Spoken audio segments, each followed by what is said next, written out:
Est-ce que comment dire, cette entité berbère, cette culture berbère, elle est menacée, elle aussi, bien entendu. De tout temps. Oui, mais est-ce qu'elle n'est pas une sorte comment dire, un état culturel dans l'état algérien? Je pense que la culture berbère est la langue de tous les Algériens, tout d'abord. Sauf ceux qui la refusent parce qu'ils ont subi ou ils subissent encore le diktat arabo-islamique. Mais je pense que l'histoire se fera. Vous parlez l'arabe? Non. Vous parlez pas l'arabe? Alors, des bribes comme ça de l'arabe que je revendique aussi, l'arabe algérien, l'arabe algérois, que je comprends un petit peu. Bien, alors, donc accompagné par votre instrument mandol.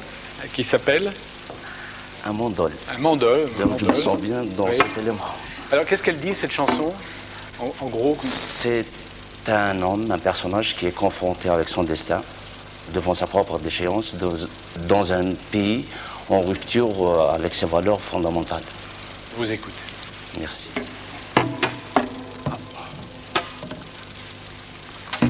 Oh là là.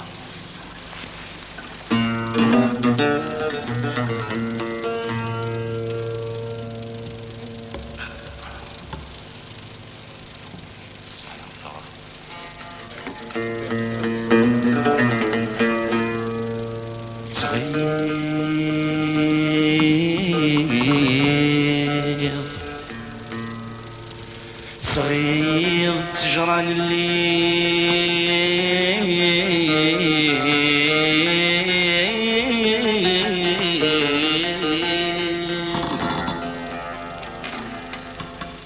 مسعود نتسلقيه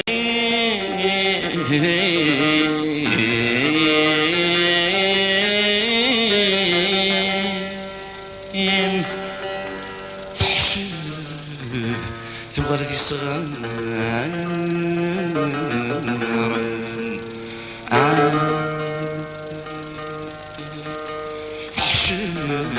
ثغرتي صغار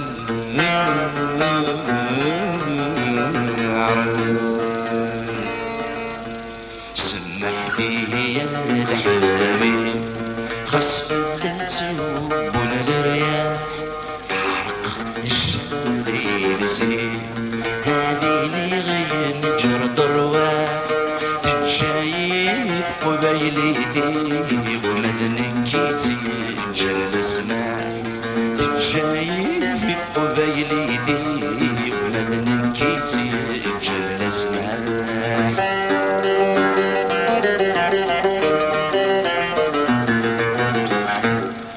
يرغعشن في غر الزهري سخيل الجماد رغاوان الفهيم خذ نقي غفي تمدي ثالث السلحان وقد غازك وقد غازك وقد غايناد نتسوغان ورسو في غدوة يفذن تمارا غرغر صيقس الموحان سمح في الحبابي غصب لا تهبون الرياح عرق الشليل سيو هذيني غير نجر ضرواح تتشايف قبيليتي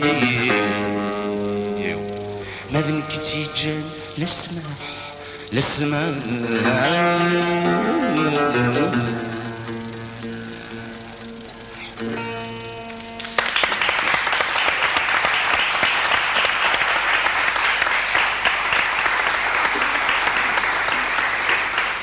Alors, au nom de tous les miens, c'est le nouvel album de Lounès Batoub, sortira le 30 avril, enfin dans quelques jours, chez Blue Silver. Puis il y a d'autres chanteurs qui sont très connus, des Algériens bien sûr, mais aussi des Français qui sont en règle générale qui vivent en France, comme Idir, le chasseur de lumière chez Blue Silver aussi, c'est un chanteur kabyle, je crois aussi. Et puis, dernier album de Khaled, et puis ça c'était Cheb Mami. Je crois que lui, il est en Algérie encore, c'est Haït Mengelesh chez Blue Silver aussi, c'est un chanteur kabyle. Voilà. Et